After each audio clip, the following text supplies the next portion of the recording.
थमाते थे, अब सवाल पूछ रहे हैं। एक सवाल और पढ़ूंगी। संगीता का कोलकाता से सवाल है, सुनिएगा तौसीफ भाई। कोलकाता से सवाल है संगीता का।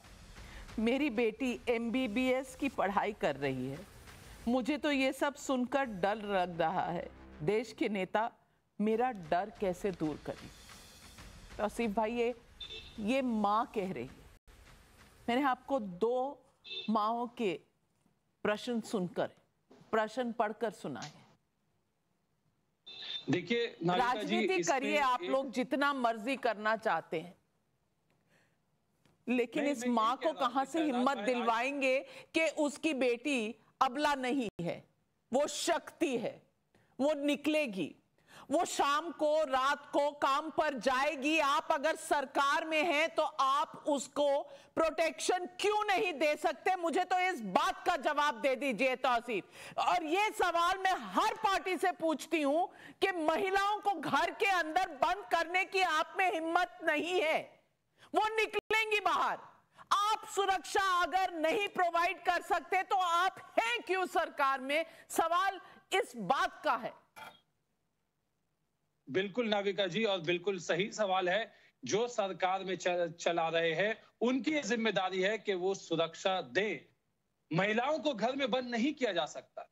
पर आपके मुख्यमंत्री के एडवाइजर ने यही कहा है, और आप किसकी बात कर रहे हैं? आपके मुख्यमंत्री के एडवाइजर ने यही सजेशन दिया है। और शहजाद पूनावाला, आज तक महिलाओं ने इतनी जंगें लड़ी हैं यहां तक पहुंचने के लिए। ये महिलाओं को वापस 4 दीवारी के अंदर बंद करने का षड्यंत्र कब खत्म होगा? देखिए, ये दुख की बात है तौसीफ जी, मुझे लगता है कि सवाल के गंभीरता को समझते हुए कम से कम अब आपका, देखिए, कम से कम अब ये समस्या के लिए एक निदान ये होता है कि हम बलात्कारी के साथ नहीं बेटी के साथ खड़े रहे। परंतु जब सरकार कहे कि बलात्कार बेटी के साथ होता है और सजा भी बेटी की होगी, सुनिए क्या कहते हैं। उस पे क्या इन्वेस्टिगेशन? प्लीज उनकी आवाज कम कराइए, प्लीज कराइए। जहां संभव हो महिलाओं को रात में नहीं निकलना चाहिए। अब मैं तहसीन पूनावाला से पूछना चाहता हूं। तहसीन पूनावाला तो मोरालिटी का सबसे बड़ा थैला लेकर डिबेट में बैठते हैं। तहसीन पूनावाला, बताइए कि महिलाओं को रात में नहीं निकलना चाहिए। वो उनका मूवमेंट था क्लेम द नाइट, आप कह रहे हैं कि फॉरगेट द नाइट। ये है। और तहसीन पूनावाला कहां है राहुल गांधी? और बाय द वे सीबीआई करने वाले, आज जब सुखेंदु जी ने कहा कि CBI must investigate the principal and the commissioner, आपने तो उन्हीं को नोटिस थमा दिया। भाई, आप सीबीआई प्रोब में इंटरेस्टेड है? ये दोहरे चरित्र छोड़िए आपका। मैं सिर्फ इतना कहना चाहती हूं, आप OTT प्लेटफॉर्म्स को दे दीजिए गाली। आप गाली दे दीजिए इस बात को कि लड़कियां अपने बॉयफ्रेंड के साथ प्रोटेस्ट पर निकली हुई हैं। जो उंगली उठाएगा उसकी उंगली तोड़ देंगे। आज मैं एक महिला और महिलाओं की तरफ से ये कह रही हूं, हम उंगली उठाएंगे, तोड़ सके तो तोड़ लीजिए आप हमारी उंगली। हम सवाल पूछेंगे, कर लीजिए आपको जो करना है। और महिलाओं को 4 दीवारी में बंद करने की आपकी हिम्मत नहीं है। महिलाएं निकलेंगी, महिलाएं काम पर जाएंगी। अगर आप सरकार में रहना चाहते हैं तो सुरक्षा दीजिए, नहीं दे सकते तो जगह खाली कीजिए, क्योंकि महिलाओं को पीछे अब कोई नहीं ले जाएगा। हम शक्ति से आवाज उठाएंगे और सवाल भी पूछेंगे। जो हमारी बेटी के साथ बंगाल में हुआ, भगवान ना करे किसी के साथ हो। और जो माएं अपनी बच्चियों के लिए डर रही हैं, डरिए मत।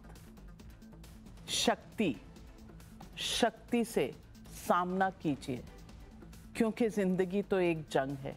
हर मोड़ पर एक नई जंग है और हम लड़ेंगे, बिल्कुल लड़ेंगे। और मैं इस पर राजनीति नहीं करना चाहती हूँ। किसी बेटी का सवाल है, आपके सामने पढ़कर आपको सुना दूं और इस पर आप मुझे जरूर जवाब दीजिएगा। श्रुति रायगढ़ छत्तीसगढ़ से पूछ रही है, पश्चिम बंगाल के कोलकाता में डॉक्टर बेटी के साथ रेप हुआ, उसकी निर्मम हत्या हुई, इतना जघन्य अपराध हुआ और अब इसके लिए यूपी के मुख्यमंत्री बाबा योगी आदित्यनाथ को तत्काल अपने पद से इस्तीफा दे देना चाहिए। क्यों राजकुमार भाटी जी?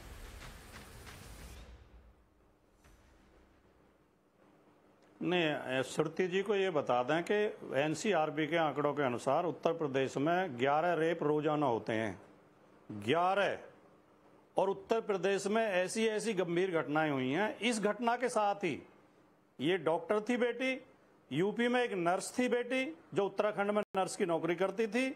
उत्तराखंड और यूपी के बॉर्डर पे उसको झाड़ियों में खींच के ले गया पर बदमाश, उसका रेप किया, उसकी हत्या कर दी, उसके दुपट्टे से गला दबा के। उत्तर प्रदेश में ऐसी 11 घटनाएं रोजाना हो रही हैं। चिंताजनक हर जगह की घटना है, लेकिन भारतीय जनता पार्टी जिस तरह की घटिया राजनीति करती है, मेरे रेपिस्ट और तेरे रेपिस्ट, ये अपने पार्टी से जुड़े लोगों को संरक्षण देते हैं। बनारस हिंदू विश्वविद्यालय में गैंगरेप हुआ एक छात्रा के साथ, एक वाक्य के बाद बीजेपी आईटी सेल से जुड़े हुए लड़के थे, तीनों की पहचान हो गई। बड़े बड़े मंत्रियों के साथ, मुख्यमंत्री के साथ उनके फोटो थे। वो मध्य प्रदेश में 1 महीने तक बीजेपी का प्रचार करते रहे, पुलिस ने अरेस्ट नहीं किया, जबकि तीसरे दिन उनकी पहचान हो गई थी। जवाब उस मुख्यमंत्री को बयान देने का कुछ शहजाद पूनावाला जवाब दीजिए। क्विक काउंटर जी।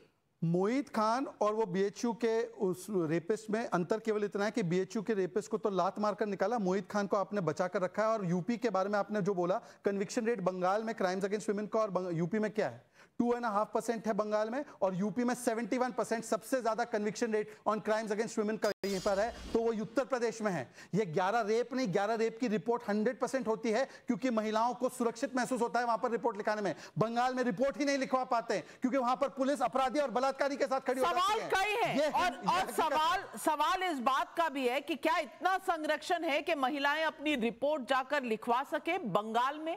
सवाल यह भी है कि जो अमृतराज हैदराबाद से पूछ रहे हैं, ममता बनर्जी तो महिला मुख्यमंत्री हैं, विक्टिम के घर कब जाएंगी, कब खुद इस जख्म पर मरहम लगाएंगी? जा चुकी हैं वो, शायद अमृतराज जी आपको पता नहीं, लेकिन वो जा चुकी हैं। प्रतीक्षा का रीवा मध्य प्रदेश से सवाल है, मैं महिला हूं, मेरी 2 बेटियां हैं, अब क्या अपनी बेटियों को यही सिखाऊं कि सुनो द्रौपदी शस्त्र उठा लो, अब गोविंद ना आएंगे, अब गोविंद ना आएंगे। तौसीफ भाई, मैं आपसे सवाल का जवाब पूछ रही हूं। जिस महिला की 2 बेटियां हो, वो कहे द्रौपदी शस्त्र उठा लो, अब गोविंद ना आएंगे। आप समझिए इस सवाल के पीछे का इमोशन एक मां का, समझिए।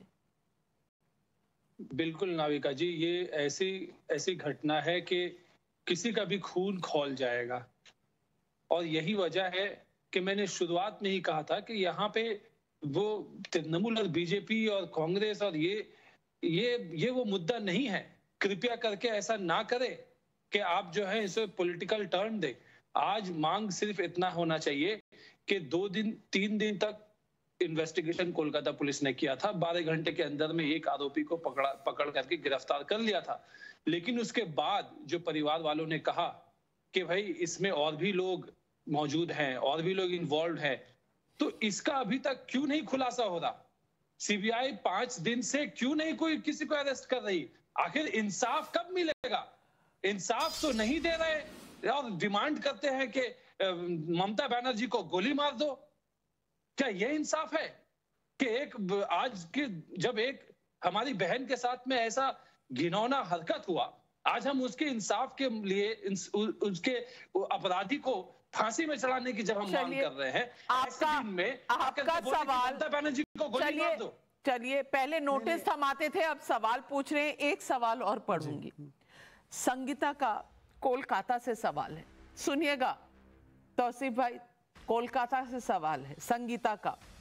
मेरी बेटी MBBS की पढ़ाई कर रही है, मुझे तो ये सब सुनकर डर लग रहा है, देश के नेता मेरा डर कैसे दूर करें? तौसीफ भाई, ये माँ कह रही है। मैंने आपको 2 माँओं के प्रश्न पढ़कर सुनाए।